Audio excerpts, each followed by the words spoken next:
Hello Amazon.com, it's me, Beau, coming to you with Lucy and Penny, and today we are reviewing for you, my loyal materialistic minions, this dash cam from KEHAN, or KEHAN, or however it's pronounced. Comes with a magnificent long amount of cable, but I won't bore you with that. Let's just take a look at this in my Toyota Tundra right here. As you can see, it is right next to this Papago.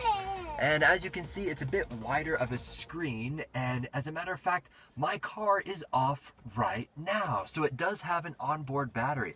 A lot of dash cams don't actually have this. And as you can see, it is recording quite nicely. Has the date timestamped down there. Oh, and it says low battery, and then it just turned off. Well, that's because it hasn't been charged for very long, but let's go ahead and turn the ignition.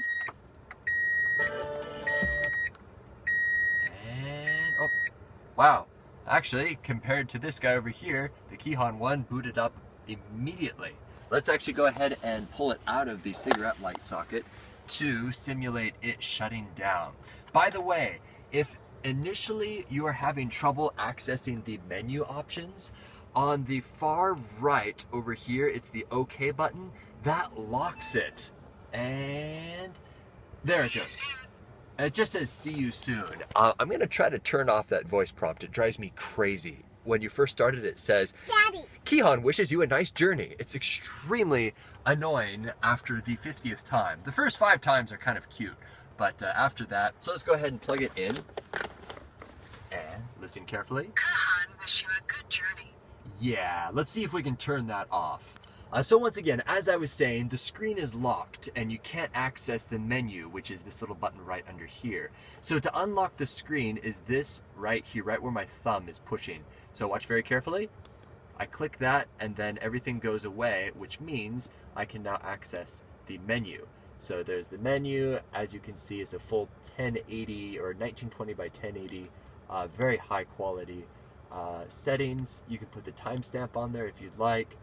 You can add the motion sensor, which I would suggest not having a motion sensor. Recycle every 2 minutes. That means that every 2 minutes of footage, it starts a new clip. Motion detection off. I would suggest turning all of those motion detection things off, simply because you want it to always be recording, not just when it thinks it detects motion. So we just continue through white balance. You don't need to know all of this stuff. You probably don't care about the frequency. Let's continue to language, card volume, driver ID, format, default settings. I don't see anything that, oh wait, audio. Let's see if we can turn the audio off, if this is possible. Mode, oh wait.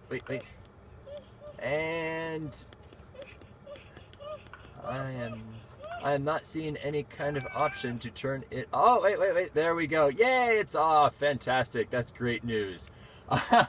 Call me fickle, but that was the most important thing that I wanted, to turn the audio off. So I hope that helps right there.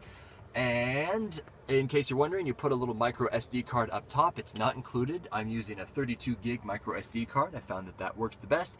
And it also records audio, which is pretty cool.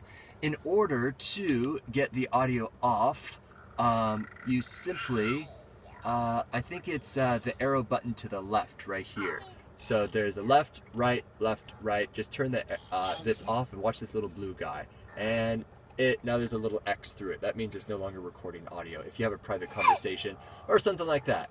So now that it's recording, I'm gonna actually go ahead and put this on my dashboard, and I'm just gonna walk outside so you can see side by side what it looks like, how wide angle it is.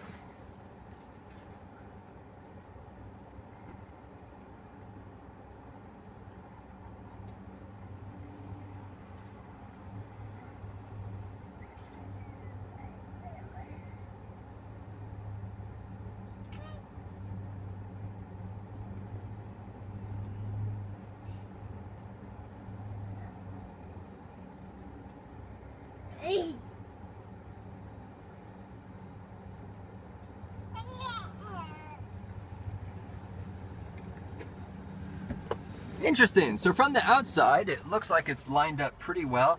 If you do need to line it up nicely, you can just turn it like this. It swivels very nicely.